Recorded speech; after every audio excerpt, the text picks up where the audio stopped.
Di antara sekian banyak cerita seram, ada satu yang cukup terkenal, namanya Wewe Gombel. Orang-orang Jawa juga biasa menyebutnya Kalong Wewe, yang artinya makhluk gaib yang gemar menggondol anak-anak kecil. Meski terdengar menakutkan, Wewe Gombel sebenarnya tidak berniat menyakiti anak-anak yang dia bawa. Konon, Wewe Gombel suka memilih anak-anak yang kurang perhatian dari orang tuanya untuk diculik. Tapi tujuannya bukan untuk berbuat jahat. Dia cuma ingin memberi pelajaran pada orang tua yang kurang peduli terhadap anaknya. Setelah orang tua si anak sadar akan kesalahannya, Wewe Gombel pun dengan senang hati akan mengembalikan anaknya tersebut. Mitos yang hidup di masyarakat dari perwujudan Wewe Gombel adalah sosok wanita mengerikan dengan rambut panjang menjuntai dan acak-acakan. Dan yang sangat ikonik adalah bentuk dadanya yang menggelantung panjang hingga ke lutut.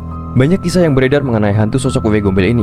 Bahkan banyak orang yang mengaku pernah bertemu dengan Wewe Gombel ini secara langsung ataupun sekilas.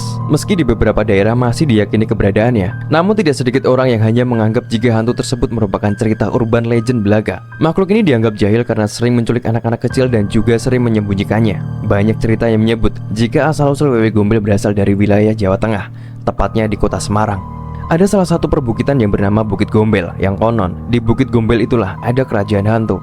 Namun di balik seramnya cerita hantu tersebut, ternyata sosok mistis itu memiliki cerita yang memilukan. Lantaran asal-usul hantu tersebut berawal dari seorang gadis cantik yang bundir dan akhirnya gentayangan. Konon, pada awalnya hantu ini adalah seorang gadis cantik yang menghabisi suaminya sendiri lantaran memergoki sang suami selingkuh. Alasan suaminya berselingkuh karena perempuan yang digadang-gadang menjadi asal muasal Wewe Gombel itu tidak bisa memiliki anak, yang akhirnya membuat suaminya itu menjadi benci dengan dirinya. Setelah menghabisi suaminya, perempuan itu dikejar-kejar oleh warga dan lantas kabur. Akhirnya perempuan itu menjadi gembel dan gila karena merasa terasingkan. Lalu pada suatu ketika, ia memilih untuk bundir dan pada akhirnya menjadi hantu Wewe Gombel. Banyak yang menganggap jika cerita Wewe Gombel ini adalah bentuk peringatan untuk orang tua agar menjaga anaknya supaya tidak bermain di tempat-tempat yang berbahaya.